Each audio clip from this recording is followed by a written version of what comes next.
इसका पूरा ठिकड़ा हमारे सर पे फोड़ डालो कि भाई ये एमआईएम की वजह से हुआ।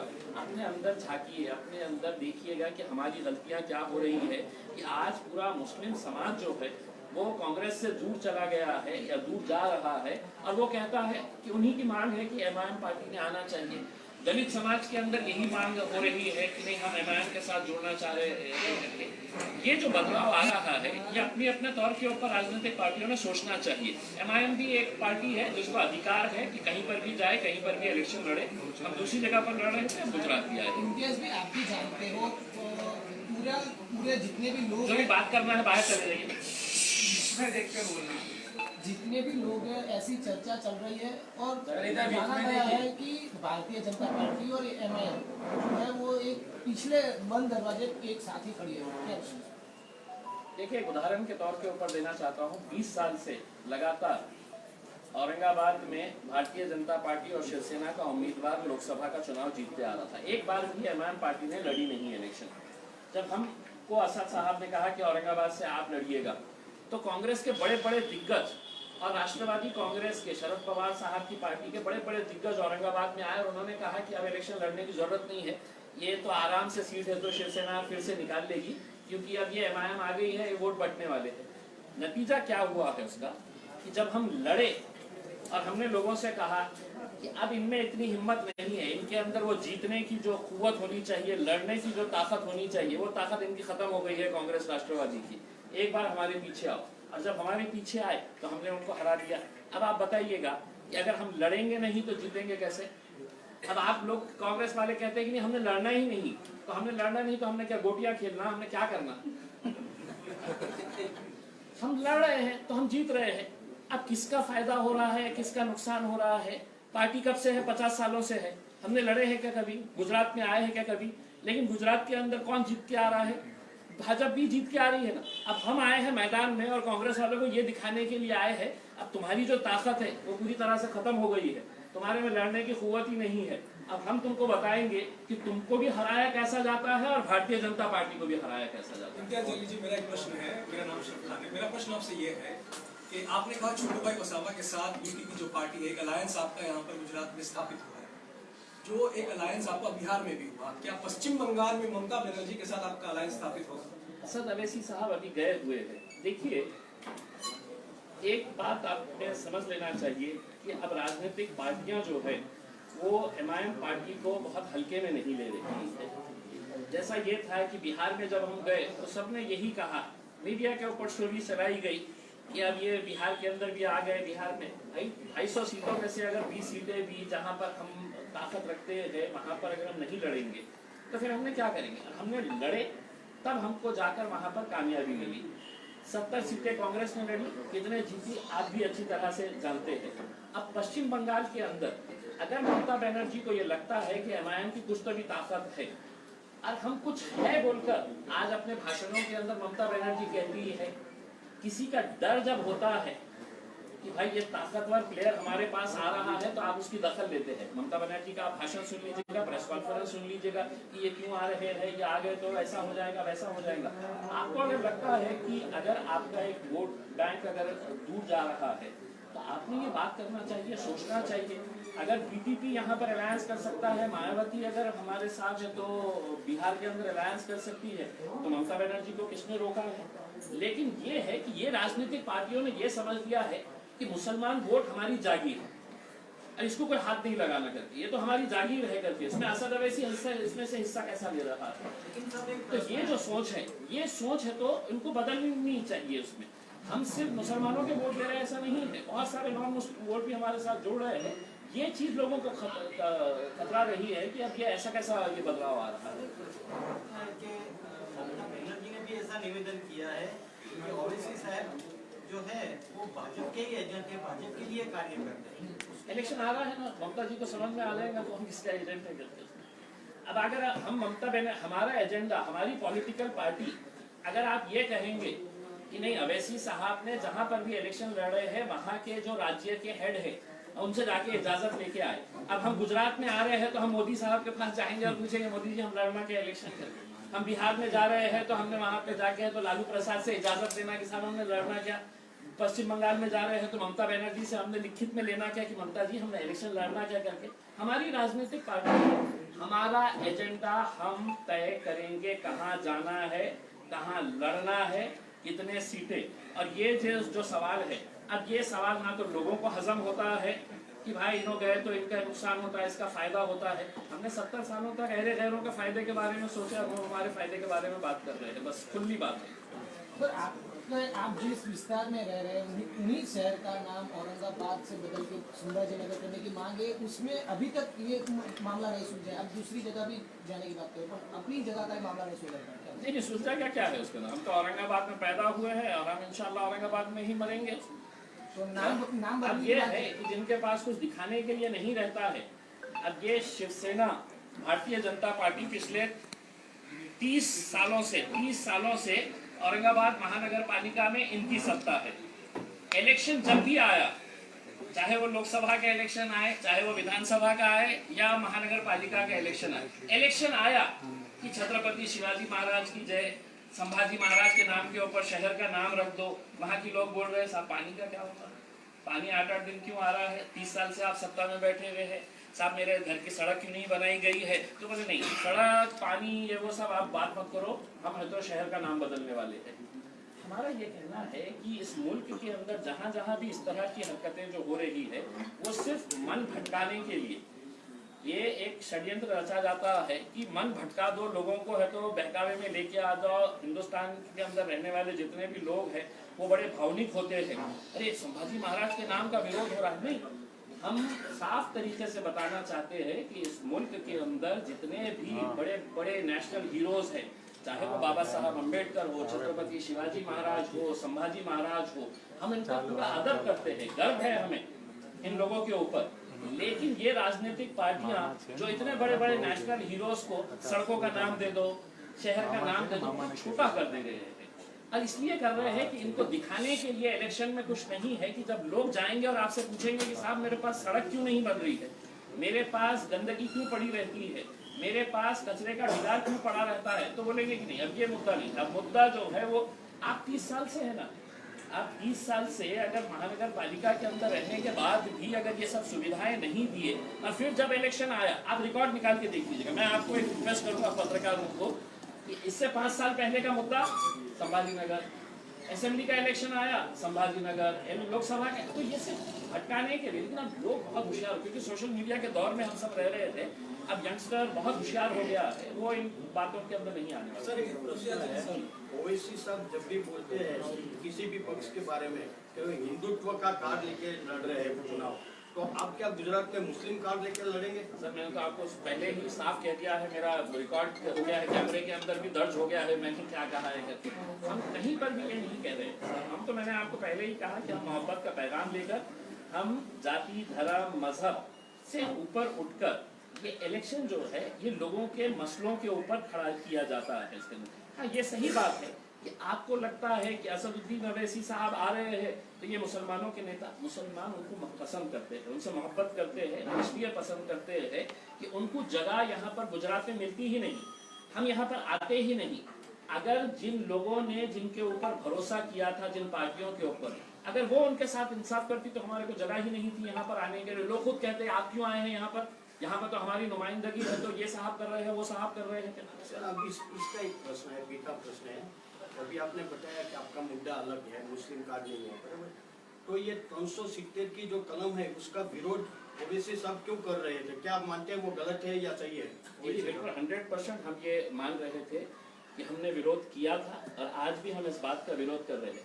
देखिए ये देश जो है ये डेमोक्रेटिक कंट्री है, ये यहाँ पर लोकतंत्र है, यहाँ पर हुकुमशाही नहीं है। हमने विरोध किस बात का किया था आप अच्छी तरह से देखिए, फिर हमको डिस्टॉर्ट किया जाता है कि एमआईएम वालों ने किया है। हमने ये कहा कि जम्मू एंड कश्मीर के अंदर एक असेंबली है और असेंबली के अंदर कौन जाता है, वो विधायक बैठते हैं जिनको जनता चुनकर वहां पर भेजती है कि तुम ये फैसला करो कि क्या होने वाला है करके, मेरे ताल्लुक से, हमारे राज्य के ताल्लुक से। अगर आप उसको बाईपास कर देंगे और ये कहेंगे कि नहीं अब हमारे पास तो 300 का आंकड़ा है, 300 से ज्यादा हमारे एमपीज है, अब हम कुछ भी फैसले करेंगे करके, तो हमने विरोध इस बात के लिए किया था कि आप जम्मू एंड कश्मीर की असेंबली के अंदर इसको पहले पास करो। जो प्रोसीजर था जो कई सालों से हमारा जो एक नियम बना हुआ है वो नियम के हिसाब से करो। लेकिन अगर मोदी साहब और अमित शाह साहब कहेंगे कि नहीं साहब अब तो हमारे पास आंकड़े हैं, हम कुछ भी कर डालेंगे और कुछ भी बोलेंगे, तो ये देश जो है लोकतंत्र के हिसाब से चलता, हुकुमशाही के हिसाब से नहीं। लेकिन अनफॉर्चुनेटली हम हर रोज देख रहे हैं कि इस देश के अंदर एक हुकुमशाही का माहौल हो गया है कि हमने बोल दिया अब वो पत्थर की लकीर हो गया है करके। तो नहीं, सत्ता में तो कहीं लोग आते हैं, कहीं जाते हैं, जो ऊपर जाता है उसको नीचे आना पड़ता है, और ये सरकार भी आएगी इंशाल्लाह। इम्तियाज जलील जी, आपने कहा कि इस चुनाव लड़ना आपका संवैधानिक अधिकार है। मेरा एक प्रश्न है, हैदराबाद में अभी चुनाव हुए जहां पर भाजपा का कोई गढ़ नहीं था, पर भाजपा उभर के वहां पर आई है। क्या आपको नहीं लगता हैदराबाद में कुंभे में कहीं ना कहीं फूट हो रही है? नहीं, देखिए मतलब हैदराबाद का इलेक्शन जो था वो महानगर पालिका का इलेक्शन था। महानगर एग्जिस्टेंस नहीं था बीजेपी का, सिंगल लार्जेस्ट पार्टी बनी वहाँ पे। नहीं, लेकिन उस तर्क, अगर यही तर्क अगर लगाया जाए तो वही तर्क है, तो 2 महीने 3 महीने के बाद आप भी कहेंगे गुजरात में तो मजलिस का कोई वे नहीं था, इतनी ज्यादा सीटें कैसे आ गई है।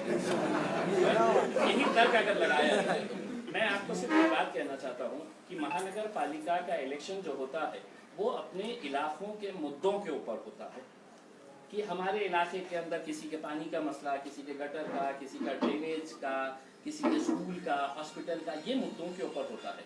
मैं उस वक्त भी मैंने हैदराबाद के अंदर प्रेस कॉन्फ्रेंस लेकर मैंने ये कहा था कि मैं ओपन चैलेंज कर रहा हूँ अमित शाह साहब को कि आप बताइएगा कि इस मुल्क के अंदर कौन सा ऐसा महानगर पालिका का इलेक्शन था कि जहां पर इतने सारे भाजपा के मुख्यमंत्रियां, इतने सारे केंद्रीय मंत्रियां, अमित शाह साहब, वहां पे योगी साहब, ये इतने बड़े बड़े दिग्गज नेता किसी स्थानिक इलेक्शन के अंदर प्रचार करने के लिए आए। अमित शाह साहब को मजबूर होना पड़ा कि उनको सड़कों के ऊपर निकलना पड़ा, योगी साहब को पैदल चल के रैली करना पड़ा हैदराबाद के अंदर, तब जाकर उनको सीटें मिली। हमको कहीं पर भी ये नहीं। उस वक्त क्या हमने ये कहा था कि नहीं ये तो हमारा गढ़ है, इसके अंदर कैसा आए हैं आप करके? आपको अधिकार है, आप आए हैं करके। अब वैसा ही अधिकार हमारे को गुजरात में है। 3 महीने के बाद आप यही सवाल करेंगे कि आपका तो यहाँ कुछ था नहीं, आप इतने सारे सीटें कैसे जीत गए हैं करके। अच्छा जीतेंगे सर 3 तलाक का जो प्रश्न है सर, ये आपने भी बताया कि डेमोक्रेटिक वे पे सब बात की, लेकिन जब भी चुनाव के प्रवचन भाषण होते तब ओवैसी जी यही बोलते कि वजीर आजम में मोदी जी को नहीं मानता, तो उस टाइम पे डेमोक्रेटिक वे कहाँ पे?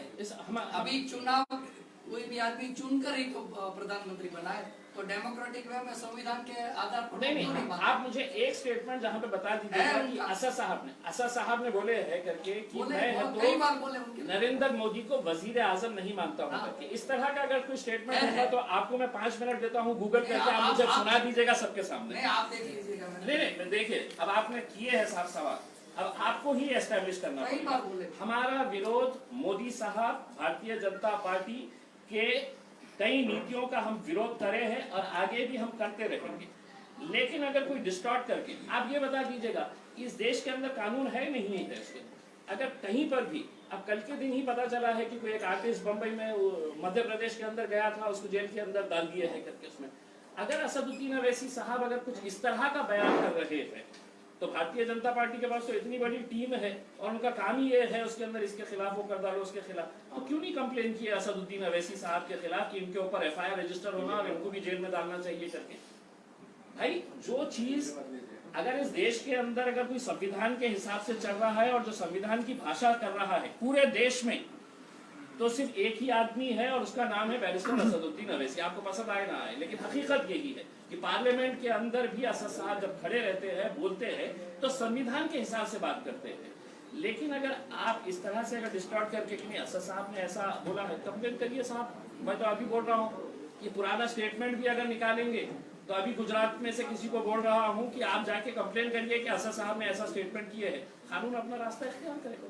जलील साहब, एक सेकंड सर, वो 3 तलाक का है, उसके बारे में आपका क्या राय है? अब तो साहब सही है, अब तलाक खत्म हो गए। आपका ही प्रश्न है सर, आपका ही प्रश्न है। गुजरात में सिर्फ एक ही तलाक हुआ है साहब, जलील साहब, मेरा वो तलाक छोड़ के बाकी सर एक सवाल आपसे, आपके पास जवाब नहीं है कि इसलिए आप ये हंसी मजाक में कर रहे हैं, लेकिन आप मानते हैं कि 3 तलाक सही था या गलत? मैं यही पूछ रहा हूँ सर। देखिए, हमने जब ये मुद्दा आया था इसका जमकर विरोध किया था और आज भी हम करते हैं। कुछ मुद्दे ऐसे हैं साहब कि हम समझते हैं कि उसको कानून के तहत आप हल नहीं कर सकते हैं। आप मुझे अगर ये कहेंगे कि साहब ट्रिपल तलाक का मुद्दा है, तो आप मैं कहूँगा कि दहेज नहीं लेने के ऊपर भी कानून बना है, लेकिन दहेज आज भी लिया जाता है, दिया जाता है। ये सामाजिक बुराई है सर। और ट्रिपल तलाक जो है ये एक सामाजिक बुराई है, ये किसी एक जात का मुद्दा नहीं है साहब। ऐसा नहीं है कि सिर्फ मुसलमानों के अंदर तलाक दिया जाता है, हर जाति धर्म के अंदर। और स्टैटिस्टिक्स है सर, डेटा है पूरा उसके अंदर कि क्रिश्चियंस के अंदर कितने, हिंदूज के अंदर कितने, मुसलमानों के अंदर कितने। तो ये एक सामाजिक बुराई है। इसका कानून के तहत नहीं कि कोई मियाँ बीवी के अंदर नहीं बन रही है तो आप उसको मियाँ को जेल के अंदर बंद कर डालेंगे। 2 साल तक है तो उसको कोई बेल नहीं होंगी। 2 साल तक वो औरत बेचारी क्या करने वाली है इसके बारे में कोई नहीं है। हमने तो ये मांग करे थे कि अगर आप कानून बना रहे हैं, अगर शौहर को 2 साल के लिए अंदर डाल रहे हैं, तो बीवी जो है, जो औरत जिसने तलाक ली है, उसके लिए कोई पैकेज आप दीजिएगा। वरना वो औरत कहाँ से ये करेगी कि अपना रोजी रोटी, उसका जो रोजमर्रा का जिंदगी कैसे गुजारेगी। तो ये मुद्दे थे, उसका हमने विरोध किया था साहब, और आज भी हमारा ये विरोध कायम है। ये डेमोक्रेसी की ब्यूटी है सर कि मतलब मेरे और आपके बीच में इख्तिलाफ होते रहेंगे, लेकिन आप भी चाहते हैं कि ये देश मजबूत रहे, हम भी चाहते हैं कि देश मजबूत रहेगा। इम्तियाज अली साहब, मेरा एक प्रश्न आपसे ये रहेगा कि बीटीपी के साथ आपका अलायंस हुआ है, सीट शेयरिंग पे कोई कंसेंसस हुआ है या नहीं? देखिए सर, मैं कल आते ही मतलब किसी ने पूछा कि आप बड़े रहेंगे या छोटे रहेंगे। छोटे रहेंगे सर, हम मतलब हमेशा से ही हम छोटे बन के ही अब हम ये चाह रहे हैं कि छोटू भाई को बड़ा भाई बना दे यहाँ पे उसके अंदर। बहुत अच्छे तरीके से हम उनके साथ रहेंगे। सीट शेयरिंग के ताल्लुक से अभी बहुत अर्ली ये है, पहला चूंकि इलेक्शन है तो अभी बहुत सारी बातों के ऊपर चर्चा होना बाकी है इसमें। लेकिन आपको इतना यकीन दिलाते हैं कि सीट शेयरिंग के मामले के अंदर कहीं कोई वाद विवाद कहीं पर भी नहीं होगा। उसके अंदर हम अच्छे तरीके से इलेक्शन लड़ेंगे। आप लोग ने तैयारी दिखा दी है, चुनाव में गठबंधन हो चुका है, तो गुजरात के अंदर आपका प्रेसिडेंट कब जाहिर होगा, पूरी बॉडी कब जाहिर की जाएगी? सर पार्टी के चुनाव काफी नजदीक है। जी जी जी बिल्कुल। मुझे भी कोई जाहिरात नहीं हुई। मुझे भी अभी तक यही, मैं इसी इरादे से आया था कि मैं और वारिस पठान साहब हम इसी इरादे से आए थे कि यहाँ के अंदर लोगों की ख्वाहिशें तो बहुत रहती है, लेकिन हम ज़मीनी स्तर के ऊपर जाकर देखें कि हम लोग वाकई में मतलब यहाँ पर आना चाहिए क्या। और यहाँ पे 3 दिनों के अंदर हमने ये तय किया है कि नहीं, यहाँ के जो नौजवानों में जोश है वो जोश को देखते हुए बाकी की जो फॉर्मेलिटीज़ है कि अब हमारी पार्टी का रजिस्ट्रेशन का ताल्लुक है, पार्टी का ऑर्गेनाइजेशन सेटअप करवाना है, तो वक्त बहुत कम है, ये भी मैं मानता हूँ। लेकिन पार्टी के अंदर कहीं पर भी MIM पार्टी जो चलती है वो इम्तियाज जलील या वारिस पठान के नाम से नहीं चलती है। हमारी पार्टी का एक ही अध्यक्ष है पूरे नेशनल लेवल के ऊपर, और उनका नाम है बैरिस्टर असदुद्दीन। वो कब आएंगे? बाकी सब वो कब आएंगे? बहुत जल्द आएंगे साहब। अभी तो मतलब हम जाते ही सबसे पहले उनको यही बोलने वाले हैं कि साहब बाकी पूरे प्रोग्राम्स कैंसिल करिए, कुछ दिन में गुजारेंगे। महानगरपालिका में आपका इलेक्शन में खड़े रहेंगे, पूरे गुजरात में जितनी भी जगह हो रहा है वो इलेक्शन सब जगह, जितनी जगह के ऊपर तो नहीं है। मतलब अभी कैसा है कि इलेक्शन लड़ना का मतलब ये है कि एक इलेक्शन ये होता है कि आप हर जगह लड़ लो, नतीजे नहीं आते हैं। हमने जैसे पहले बताया है कि आप लड़ेंगे तो जीतेंगे, तो वो जीतने के इरादे से जहाँ जहाँ पर भी हमारे स्ट्रॉन्ग होल्ड्स हमको नजर आते हैं कि यहाँ पर हमारी पॉसिबिलिटी है, तो हम यकीनन वहाँ पर लड़ेंगे। कहाँ आपने कुछ डिसाइड किया कहाँ पे? अभी तो मतलब उसका एनालिसिस चल रहा है। हमारी एक सर्वे टीम है तो गुजरात में आई हुई है, वो सर्वे टीम अपने लेवल के ऊपर कर रही है, खामोशी के अंदर असेसमेंट उसका चालू है। अब कहाँ कहाँ पे लड़ना चाहिए वो सर्वे टीम अपनी रिपोर्ट पेश करेगी, और उसके बाद उम्मीदवारों की अगर मैं बात करूं, कैंडिडेट्स की, आप खुद एक पत्रकार रह चुके हैं, वारिस पठान साहब एडवोकेट हैं, असदुद्दीन ओवैसी साहब बैरिस्टर हैं, तो क्या जो उम्मीदवार होंगे, मैं ये मानता चलूं कि AIMIM will make it sure कि उनका कोई क्रिमिनल बैकग्राउंड नहीं होगा? नहीं, अगर मतलब मेरे हिसाब से तो ये तो पूरा भारतीय जनता पार्टी में चले गए शायद।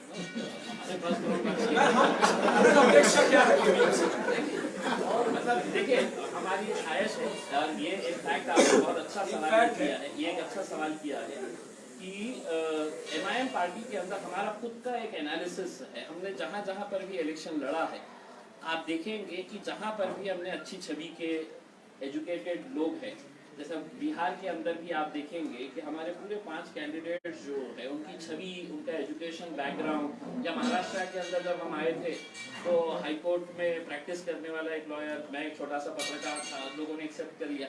तो ये हमारा कोशिश रहेगी कि अच्छे लोगों को हम साथ में, अच्छे लोगों को हम साथ में जोड़े।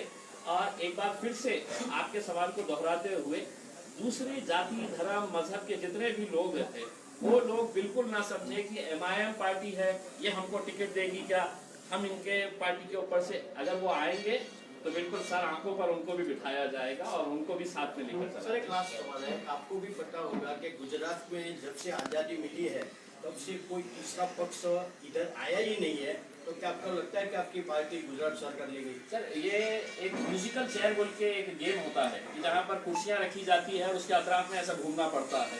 म्यूजिक जैसी खत्म होती है तो कुर्सी पे जाके बैठना पड़ता है। तो पिछले 70 सालों से ये म्यूजिकल चेयर के अंदर है तो दो ही खिलाड़ी थे, एक बार भाजपा बैठ जाती थी जाके, एक बार कांग्रेस जाके बैठ जाती थी, तीसरे को धक्का मार के है तो निकाल देते थे। अब हमको इतना तजुर्बा आ गया है कि अब हम दोनों हाथ से धक्का देके वो कुर्सी पे कैसा बैठा जाता है कि हमको समझ में आम आदमी पार्टी की मैदान। आइए डेमोक्रेसी के लिए बहुत अच्छी बात है, जितनी राजनीतिक पार्टियां आएंगी उतने अच्छे लोगों को मौका मिलेगा और जितने भी लोग आएंगे हम बिल्कुल उसका स्वागत करेंगे। बहुत चलिए, thank you very much sir, thank you, धन्यवाद बहुत बहुत। रहेगा सर और आप लोग भी हमारे साथ